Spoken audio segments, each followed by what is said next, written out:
Hay muchas noticias recientes y muy candentes que abordar con nuestro siguiente entrevistado. El presidente de la República fue muy duro hace solo algunos días para criticar a los jueces del país porque dejan salir o dejan en libertad con demasiada facilidad a delincuentes. Puso de nuevo en actualidad la vieja expresión de la puerta giratoria, pero pocos días después convocó a los jueces junto con los fiscales y las policías a sumarse todos juntos a la guerra contra el terrorismo, a propósito de los atentados de la semana pasada. Están en vista importantísimas reformas institucionales que contemplan cambios al Tribunal Constitucional, a la Contraloría, también a los nombramientos de los magistrados, por ejemplo, de la Corte Suprema, pero también de todos los jueces. Hay novedades ahí. Y están por debutar audiencias públicas en la Corte Suprema. Esto es inédito para la remoción de jueces que están a punto de salir del sistema, expulsados, los investigados ahí en la corrupción de la Corte de Apelaciones de Rancagua, y también vendrían audiencias públicas justamente para configurar la esquina de los futuros integrantes del máximo tribunal del país.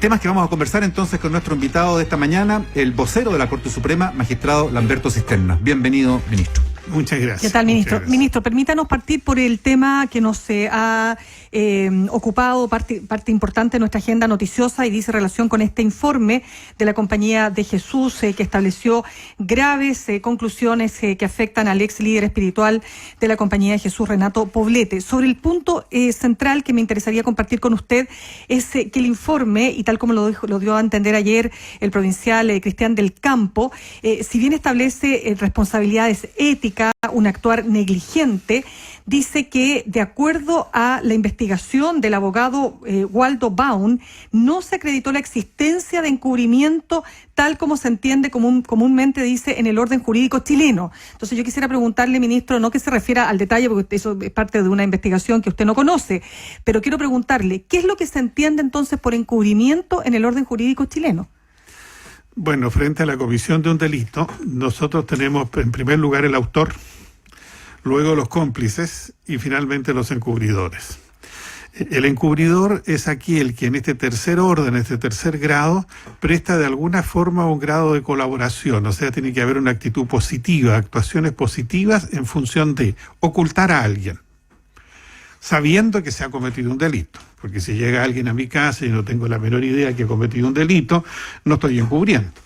Por lo tanto, no es encubrimiento desde esta perspectiva del hecho de que yo no dé noticias a las autoridades de algo que sospecho que está pasando, si no tengo la obligación de denunciar. Perdone, un punto ahí, ministro, que sale también, se desprende del documento, porque dice que 2 jesuitas habrían recibido información respecto de los hechos denunciados directamente desde algunas víctimas. ¿Eso no los convierte en encubridores? Yo digo que no necesariamente de acuerdo al enfoque que le estaba mencionando, porque ellos no han hecho una colaboración efectiva en función de ocultar los delitos o que estos se sigan desarrollando. Lo que han hecho o no han hecho es tramitar más arriba, digámoslo de esa manera, las denuncias, ¿no es cierto?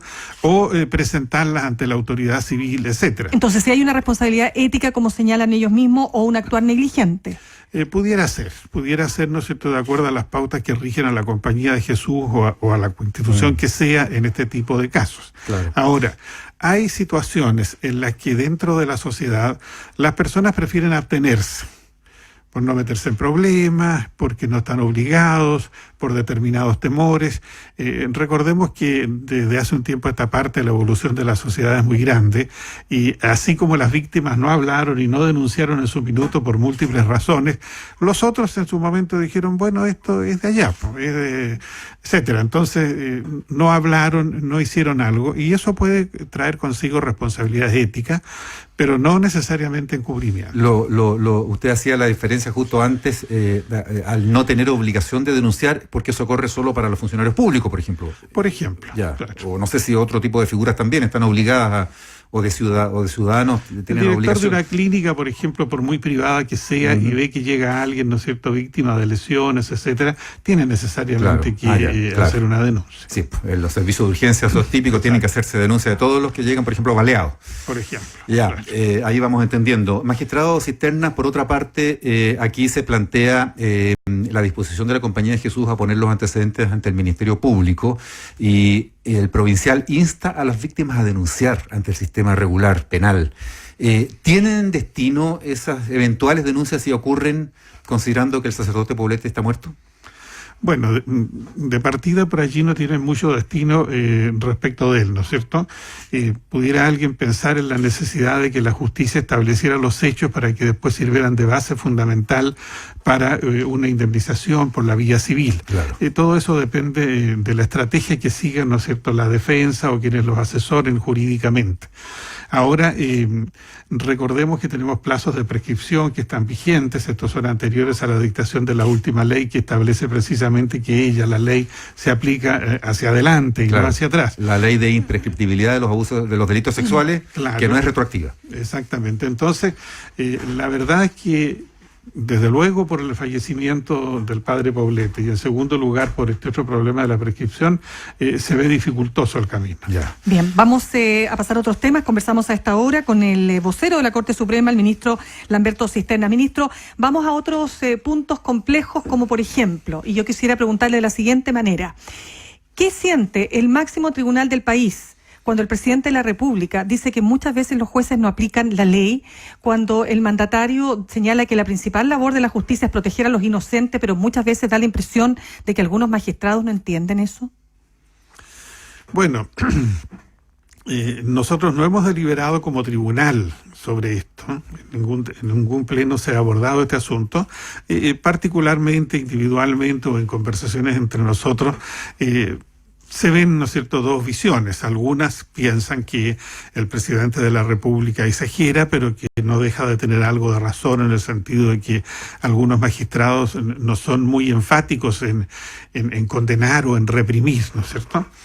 Y yo pienso que la gran mayoría, y yo estoy entre ellos, yo creo que la investidura del presidente de la República o cualquier otra autoridad obliga a una prudencia casi exagerada muchas veces. Y en este caso a mí me ha sorprendido, me ha preocupado lo que ha declarado el señor presidente de la República por ser él, ¿no es cierto?, por venir de la más alta magistratura de la nación. En segundo lugar, porque es una cuestión bastante general. Lo que él dijo allí en la radio en esa oportunidad fue muy general, muy abierto, entonces no sabemos de qué incumplimiento preciso se trata, etcétera. Porque si a mí me dicen que un juez de garantía dejó libre a alguien, desde luego estamos con una imprecisión que no es propia de quien ejerce una alta magistratura, ¿no es cierto? Porque no es que deje libre, sino que no accede a la prisión preventiva que plantea el Ministerio Público por las razones que esgrime la defensa y atento a lo que dispone la legislación procesal penal, que reserva la prisión preventiva como última medida. Eso es lo primero. Y lo segundo es que no se precisa si es eso o son otras cosas, o las condenas a lo mejor son diferentes. No hace la diferencia entre justicia de garantía en un proceso investigativo o una condena de un tribunal oral. Exactamente. Y finalmente, porque si él tiene los datos de quiénes específicamente están infringiendo, tiene en su mano ejercer la atribución constitucional de requerir a la Corte Suprema que se investigue el asunto y esos jueces sean relevados de sus funciones, ¿no es cierto?, porque no están cumpliendo con ellas. Ministro, solamente un punto que me imagino que está contenida en esta declaración que hace el presidente a una radio nuestra acá de la compañía y que dice relación, el eso típico no caso, claro, pero es Radio el típico Radio Pudahuel, pero es mire, este es el caso emblemático, es como el niño símbolo de supuestamente el hipergarantismo, que es el caso de este juez de San Antonio, ¿no es cierto?, que decide dejar en libertad a unas personas que son detenidas, ¿no es cierto?, y en cuyo vehículo se encuentran armas y dinero en efectivo. Entonces, la gente, evidentemente, si usted va a la calle y le pregunta, oiga, ¿usted qué le parece que hayan sido dejados en libertad? Entonces, claro, la explicación del juez tiene que ver con que el procedimiento fue mal hecho, pero la gente no lo entiende así. La gente dice, ¿pero cómo? O sea, si aquí la evidencia está clara, está lleno de armas y al mismo tiempo dinero efectivo. O sea, ¿qué hay ahí? Hay a lo menos las sospechas de la comisión o de estar en una situación delictual. ¿Cómo diría usted? Porque ese es un caso que se pone como ejemplo en todas y cada una de las conversaciones de este tipo. Bueno, el aplicar la ley supone siempre caminar entre dudas, o casi siempre, o en una gran mayoría de los casos. Partimos con una pregunta sobre el encubrimiento. Eso denota, ¿no es cierto?, que existe una duda. Para muchos, pues, no, es evidente que la compañía encubrió, ¿no es cierto? Y parece que de repente no es tan evidente, es una cosa que hay que investigar. Aquí, lo encontraron con armas. Fíjese usted el razonamiento. Nosotros estamos contaminados por el resultado. Porque si en lugar de las armas hubiese sido, ¿no es cierto?, 50 kilos de droga, igual estaríamos contaminados con el resultado. La pregunta es, ¿cómo lo encontraron? Y ese procedimiento previo es el que garantiza el respeto de los derechos fundamentales establecidos en la Constitución. Y haciendo el enjuiciamiento de eso, que yo no conozco los datos concretos, pero supongo yo que haciendo el enjuiciamiento de eso, el juez ha dicho, frente a la petición de la defensa, por lo demás, mire, se procedió mal. Y por lo tanto, este señor lo detuvieron mal, y la detención es ilegal, y se va. Entonces el Ministerio Público le dice, pare un poquitito, yo apelo de esto, y la Corte después le dice, se quedan. Hay una apreciación distinta. Entonces nosotros ¿Qué fue lo que ocurrió, entre paréntesis, o no? Claro, entonces no podríamos nosotros decir que el juez no está cumpliendo su labor.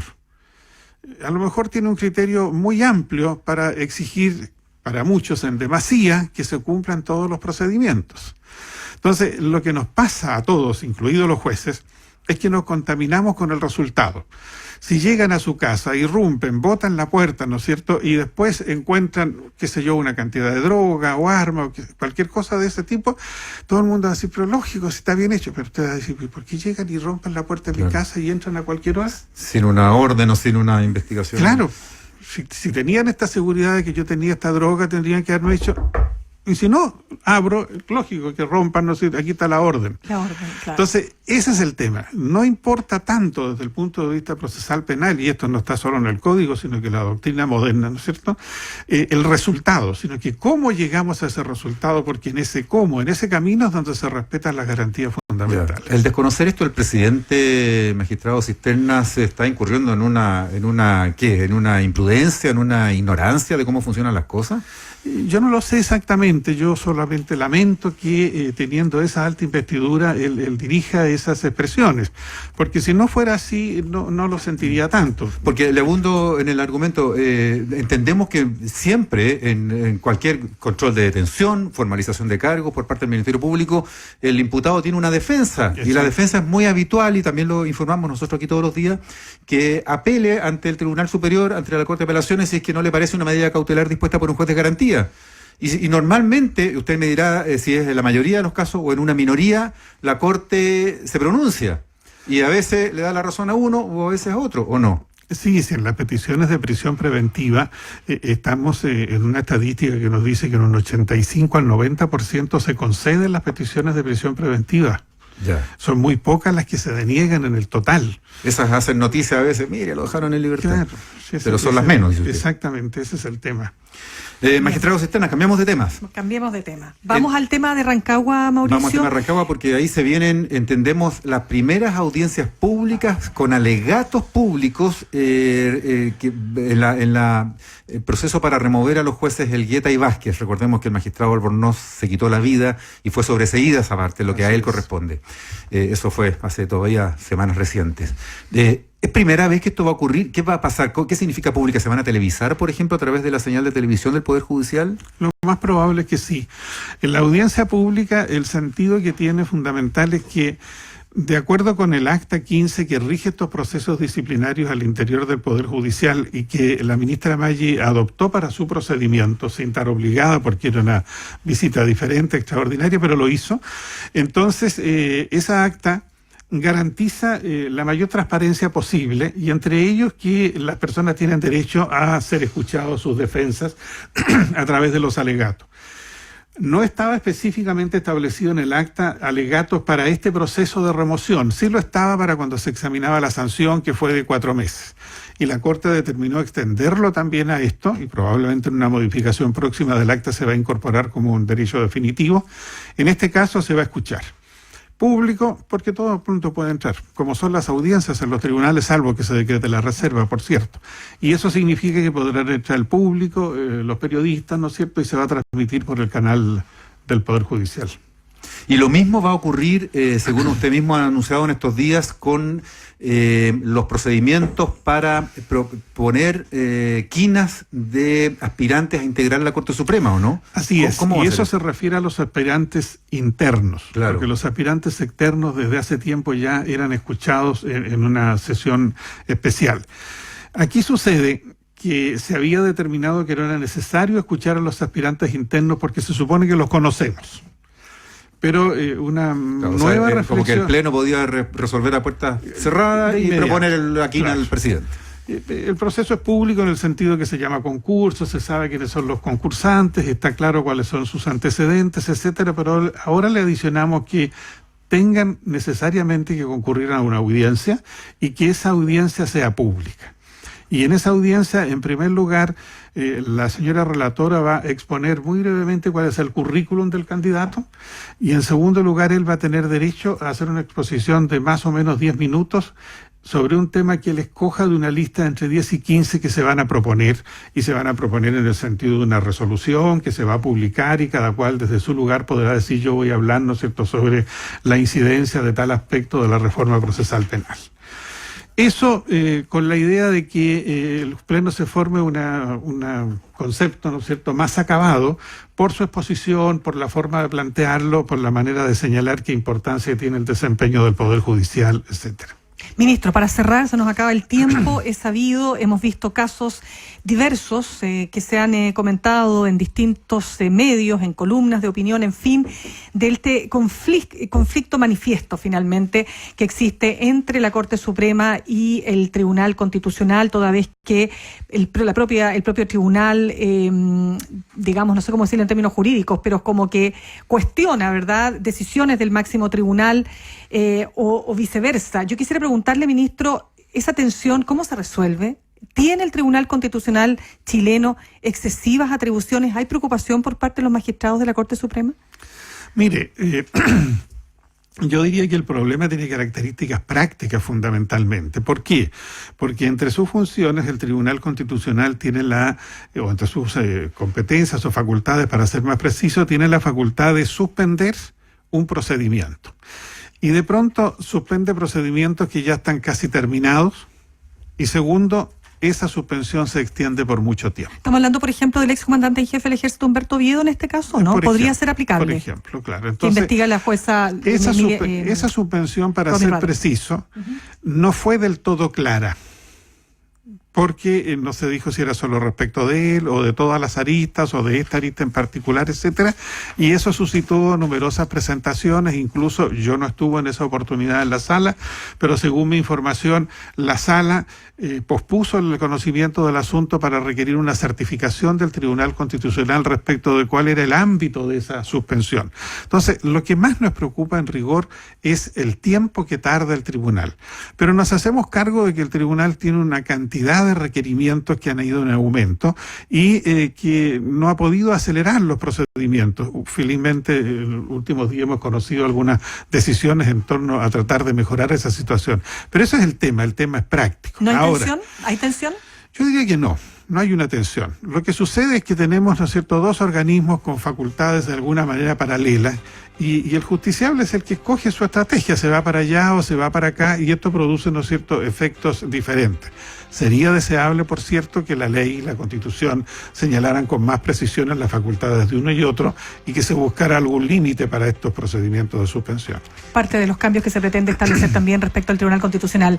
Ministro Lamberto Cisternas, vocero de la Corte Suprema, muchas gracias por habernos acompañado esta mañana.